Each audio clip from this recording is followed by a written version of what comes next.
అందరికీ నమస్కారం. నేను మీ షణ్ముఖ్.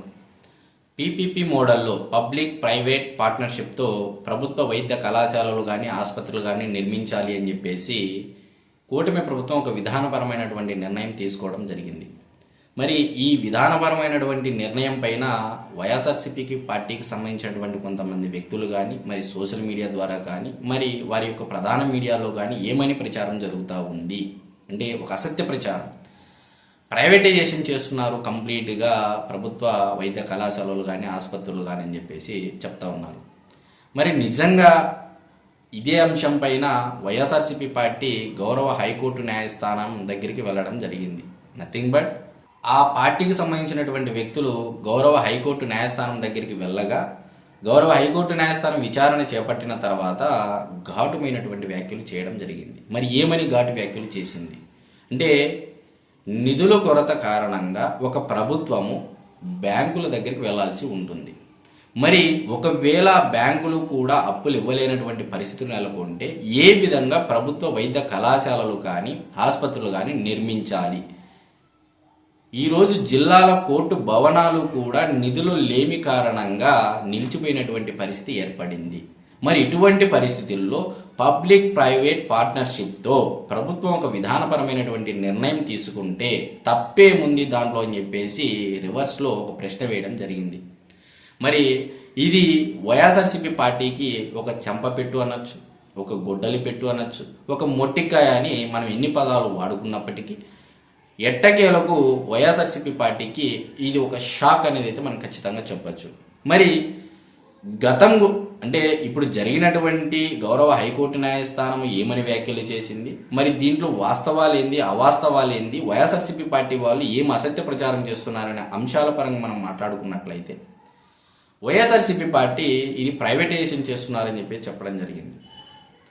జగన్మోహన్ రెడ్డి గారు మర్చిపోయారే తెలియదేమో కానీ 2021-22లో 16 మెడికల్ కాలేజీల హబ్బుల కోసము ప్రైవేటు భాగస్వామ్యం టెండర్లు పిలిచినటువంటి వాస్తవం మీరు మర్చిపోయారా అని చెప్పేసి ఈరోజు నేను మీడియా ముఖంగా అడుగుతా ఉన్నా.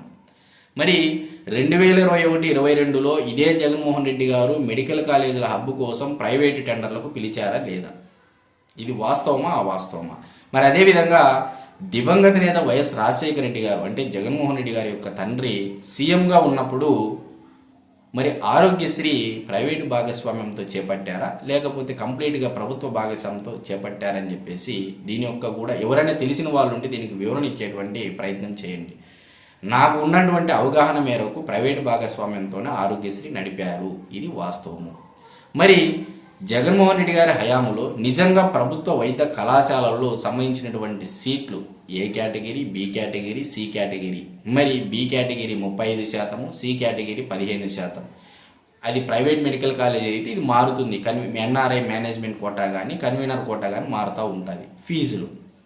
మరి గతంలో ఉండేటువంటి పాలసీ ఏదైతే ఉందో 50% మెరిట్ పరంగా అంటే దాంట్లో కూడా కొత్తగా తెచ్చినటువంటి మొన్న ఎస్సీ రిజర్వేషన్కి సంబంధించినటువంటి అంటే వర్గీకరణ బిల్లు ఏదైతే ఉందో అది కూడా అప్లై చేసి చేపట్టడం జరుగుతూ ఉంది. మరి 35% ఇది, 15% ఇది, మరి దాంట్లో కూడా ఏ విధంగా ఉంటుందని చెప్పేసి గతంలో ఏ విధంగా అయితే జరిగింది ఇప్పుడు అలానే జరుగుతుంది. మరి వైఎస్ఆర్సీపీ పార్టీ పెడుతున్నటువంటి గోల ఏంటి? ప్రైవేటైజేషన్ చేస్తున్నారు అని చెప్పేసి అంటున్నారు. మరి ఒకవైపు గౌరవ హైకోర్టు న్యాయస్థానం ఏమని చెప్తా ఉంది? నిధుల కొరత కారణంగా ప్రభుత్వమైనా ఏ ప్రభుత్వమైనా బ్యాంకుల దగ్గరికి వెళుతుంది. మరి ఈరోజు ప్రభుత్వ ప్రైవేటు భాగస్వామ్యంతో వెళితే రాష్ట్ర ప్రభుత్వంలో ఆల్రెడీ జీవీకే అనే ఒక సంస్థ 1974లోనో 73లోనో ఇది పీపీపీ మోడల్లో ఏర్పడితే ఈనాడు ప్రభుత్వ ఆస్తిగా అది మారినటువంటి పరిస్థితిగా సాక్షాత్తు ముఖ్యమంత్రి అయినటువంటి నారా చంద్రబాబు నాయుడు గారు కూడా ఇదే విషయం పైన మాట్లాడడం జరిగింది.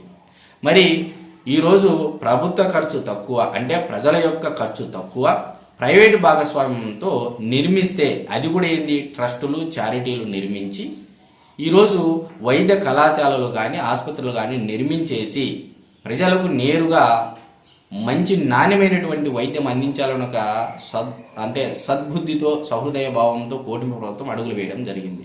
మరి జగన్మోహన్ రెడ్డి గారి హయాంలోనే 133, 107, 108 జీవోలు ఎందుకు ఇచ్చారో ఎవరైనా ఈ పీపీపీ మోడల్ని వ్యతిరేకించినటువంటి వాళ్ళు ఎవరైతే ఉన్నారో ఒకసారి జగన్మోహన్ రెడ్డి గారి హయాంలో 133 జీవోకు అర్థం ఏంటి, 107 జీవోకు అర్థమేంటి, 108 జీవోకు అర్థమేంటి ఒకసారి వివరణించే ప్రయత్నం చేయండి.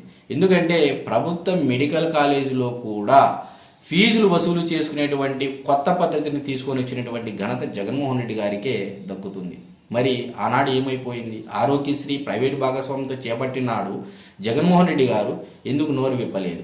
మరి ఇదే జగన్మోహన్ రెడ్డి గారు 2021-22లో 16 మెడికల్ కాలేజీల హబ్బుల కోసము ప్రైవేటు భాగస్వామ్యం అంటే టెండర్లకు పిలిచినటువంటి పరిస్థితి ఉందా లేదా, జరిగిందా లేదా ఇది? మరి ఆనాడు జగన్మోహన్ రెడ్డి గారికి ఈ ఆలోచన ఎందుకు కలగలేదు? అంటే నేను చేస్తే ఒకటి, అవతల వాళ్ళు చేస్తే ఇంకొకటి అన్నట్లు. ఈరోజు పక్క రాష్ట్రం తమిళనాడు రాష్ట్రము 5,000 మెడికల్ సీట్లు తెచ్చుకోవడం జరిగింది. మరి నిత్యము కేంద్రంతో గొడవలు పడేటువంటి ఆ తమిళనాడు రాష్ట్రము, అంటే ఇది నేను చెప్తున్నది ఇప్పుడు కాదండి, గత 5 ఏళ్ళు అంటే జగన్మోహన్ రెడ్డి గారి హయాంలోనే తమిళనాడు రాష్ట్రం తెచ్చుకున్నటువంటి మెడికల్ కాలేజీల సీట్లు 5,000 సీట్లు. మరి నిత్యం కేంద్రంతో గొడవలు పడేటువంటి రాష్ట్రము, మరి వారి యొక్క సిద్ధాంతానికి ఇక్కడ యొక్క సిద్ధాంతం వేరుంటుంది. అలాంటి రాష్ట్రమే 5,000 మెడికల్ కాలేజీ సీట్లు తెచ్చుకుంటే కేవలం జగన్మోహన్ రెడ్డి గారి హయాంలో 1,500 మెడికల్ కాలేజీ సీట్లు మాత్రమే, అంటే ఆ సీట్ల సంఖ్య మాత్రమే పెరిగింది. మరి ఏ విధంగా జగన్మోహన్ రెడ్డి గారికి అంటే ఈ మెడికల్ కాలేజీల విద్యార్థుల పట్ల కానీ పేదల పట్ల కానీ ప్రేమ ఉంది అని చెప్పేసి స్వయం ప్రకటనగా ప్రకటించుకుంటారనేది ఒకసారి ఆత్మవిమర్శ చేసుకోవాలి అని చెప్పేసి నేను కోరుకుంటా ఉన్నా. మరి నిజంగా ఈరోజు హైకోర్టు చేసినటువంటి ఘాటు వ్యాఖ్యలు, మరి మనం చెప్పినటువంటి జీవోలు కానీ, మరి గతంలో జగన్మోహన్ రెడ్డి గారు టెండర్లకు పిలిచినటువంటి ఏవైతే ఉన్నాయో ప్రైవేటు భాగస్వామ్యంతో, మరి అదేవిధంగా దివంగత నేత వైఎస్ రాజశేఖర రెడ్డి గారు ఆరోగ్యశ్రీని ఏ విధంగా చేపట్టారు, మరి అదేవిధంగా ఈనాడు ఏదైతే ఆరోపణ చేస్తున్నారో మేము నిర్మాణం చేపట్టాము 5 మెడికల్ కాలేజీలు నిర్మాణం అయిపోయిందండి. ఈరోజు అదే నిధుల కొరత కారణంగానే కదా 17 మెడికల్ కాలేజీలు తెచ్చుకుంటే పట్టుమని 5 కాలేజీలు కూడా పూర్తి చేయనటువంటి ఘనత జగన్మోహన్ రెడ్డి గారికి దక్కుతుంది. ఈరోజు ఫోటోలతో సహా సెల్ఫీలతో సహా స్వయంగా కూటమి ప్రభుత్వం సంబంధించినటువంటి మంత్రులు కానీ ఎమ్మెల్యేలు కానీ వాళ్ళ తెలుగుదేశం పార్టీ తమ్ముళ్ళు కానీ సెల్ఫీలు తీసి పెడుతున్నారు, మొండి గోడలు ఉన్నాయి అని చెప్పేసి. మరి దీనికి జగన్మోహన్ రెడ్డి గారు ఏమని సమాధానం చెప్తారు? ఒకసారి ఆత్మవిమర్శ చేసుకోవాలి. వైఎస్ఆర్సీపీ పార్టీ వాళ్ళు కూడా ఎంత మాత్రమూ దీంట్లో నిజము లేదు. వైఎస్ఆర్సీపీ పార్టీ చేస్తున్నటువంటి ఏదైతే ప్రచారం ఉందో ఎంత మాత్రమూ నిజము లేదు. ఎక్కడ ప్రైవేటైజేషన్ కంప్లీట్గా చేయట్లేదు. గౌరవ హైకోర్టు న్యాయస్థానమే ఈనాడు ఏమని చెప్పింది?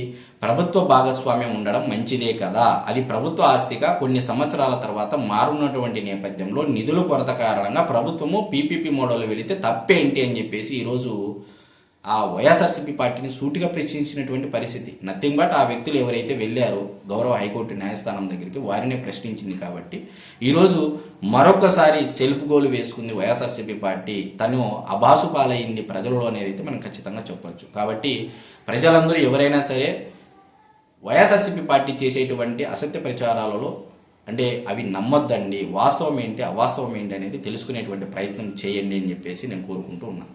నమస్కారం.